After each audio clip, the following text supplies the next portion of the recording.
Edivânia, tudo bem, meu amor? Tudo bom, A gente pode controlar diabetes com alimentação? Tudo bem, certeza. maravilhosa? Tudo Obrigada bom. por ter vindo, viu? Obrigada a você pelo convite. A gente pode controlar? Então, controlar sim.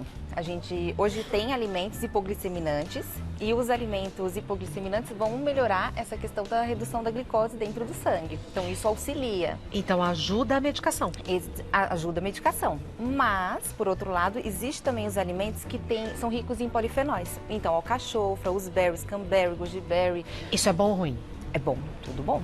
Aqui Como é uma chama? mesa polifenóis. Polifenóis. Isso, que são os compostos que tem dentro da alcachofra, do cranberry, do goji berry, da aveia também, do café, do chá verde. Então, tudo isso vai fazer com que a sua glicose não aumente. Ela vai impedir essa absorção da glicose no intestino, fazendo com que o pâncreas produza mais insulina. Isso é maravilhoso, hein, Maravilhoso, Edivânia? exatamente. É pouco falado, mas é muito utilizado. E fica muito naquela coisa, diminui o carboidrato, né?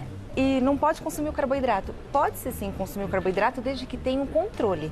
Perfeito. Do quanto consumir e o horário. O porcionamento, isso sem sombra de dúvida tem que contar. Tá. Mas distribuindo também esses outros alimentos ao longo do dia, eu acho que ajuda sim. E uma coisa que a gente tem que tomar cuidado é o adoçar, tanto o chá quanto o café. São dois alimentos que a gente precisa retirar, tanto o adoçante quanto o açúcar. Você sabe que eu retirei, eu tomo café já há muito tempo sem açúcar, não faz falta. Não faz. E você começa a perceber o sabor O sabor do café, o sabor do... Chá com açúcar, você só sente o gosto do açúcar. Mesmo que seja mel, exato. Sente o gosto do E mel. o chá verde, ele vai ter um efeito hipoglicemiante. E existe também o chá de pata de vaca, que tem esse efeito hipoglicemiante, que é bárbaro para quem é diabético. Qual que é o goji berry? Qual que é? O goji berry é esse é o cranberry. Posso pegar um pouquinho? Pode, uma delícia.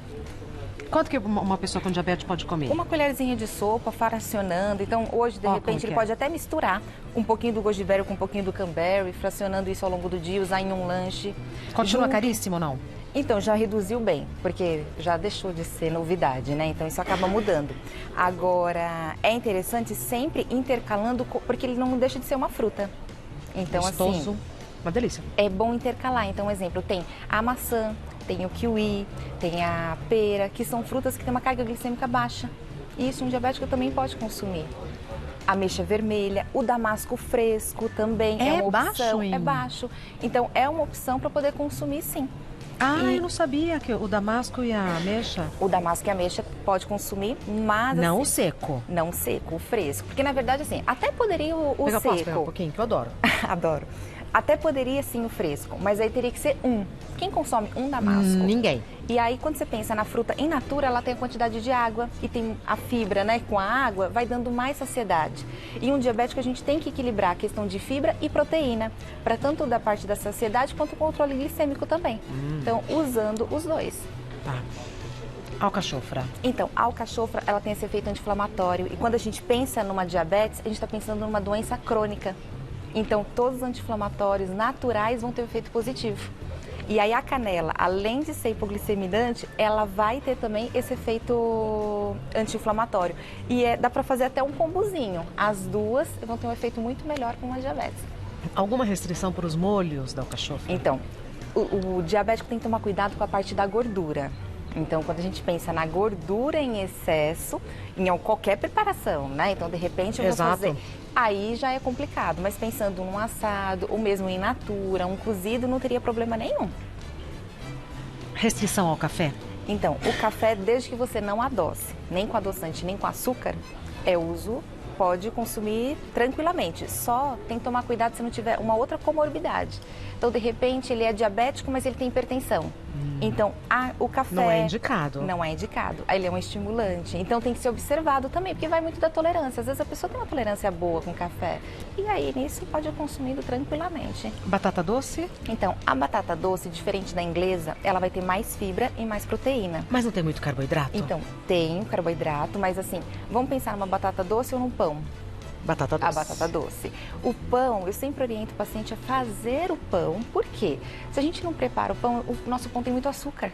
E aí, se a gente está pensando em limitar o açúcar, exato, já está ali num combo. Então, a batata doce eu acabo colocando como alternativa. Ou fazer uma panquequinha com ovo e aveia, que tem a fibra e a proteína para dar saciedade. Exatamente. Aí pode até usar os berries, um pouquinho do cacau. Que fica delícia. E fica uma delícia. Então pode ir trocando isso.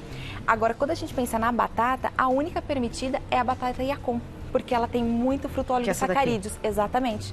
Então, e parece que ela tem também bastante água. Isso. Deixa eu virar assim, que dá pra ver o miolinho dela, ó. Diga, Divana. Ela, na verdade, dá pra você consumir crua, cozida. E ela lembra até um pouquinho do gosto da maçã, o sabor dela. Então, é uma fruta, é um tubérculo que dá para ser consumido tranquilamente. Que legal. Pode ser consumida crua ou cozida? Ou cozida, ou em alguma preparação, um purê, ou alguma outra adição trocando. Mas é sempre bom mudar o modo de preparo, fracionar, não ficar sempre no mesmo alimento, né? Mas tem que ser muito bem assistido. Acho que um diabético, ele tem que ter uma alimentação planejada, ele tem que ter uma orientação multidisciplinar, olhando a parte da medicação junto com a parte da alimentação. Não pode ser leviano, né? Não. Tem uma pergunta para você, vamos ver? Vamos lá. Não sei se vai aparecer aqui ou aqui. Tchananã, aqui. Janaína Paz. Existe uma quantidade ideal de carne vermelha que o diabético pode consumir durante a semana? E o tradicional arroz com feijão? Boa pergunta da Janaína. O que acontece? Quando a gente pensa na carne vermelha, o grande problema é como é preparado. Então, assim, se for um grelhadinho, se for um assado, você pode até consumir mais... Um ensopadinho não teria problema. O problema é a fritura, a imersão no óleo ou um empanado, junto com outras preparações, que vai elevar a gordura. E a gordura vai atrapalhar na parte do índice glicêmico aí, né? Indiretamente vai. Mas o tradicional arroz com feijão, que todo mundo tem a limitação, é a melhor combinação aminoproteica. Então a gente precisa ter o arroz com feijão. Só que tomar cuidado, né? O feijãozinho é o tempero natural. Cebola, alho, cebolinha. Pode ser feijão gordo. Exatamente. E feijão com linguicinha? Não, esse não. Aí é a mesma coisa da gordura da carne. Então, assim, deixando de uma forma mais natural, perfeitamente, pode consumir. Próxima pergunta. Vamos lá. Paula, meu pai toma insulina e às vezes, quando está muito calor, a glicemia dele despenca. De imediato, quando estiver passando mal, o que ele pode comer para subir a glicose no sangue? Porque é muito ruim esse passar mal. Exato.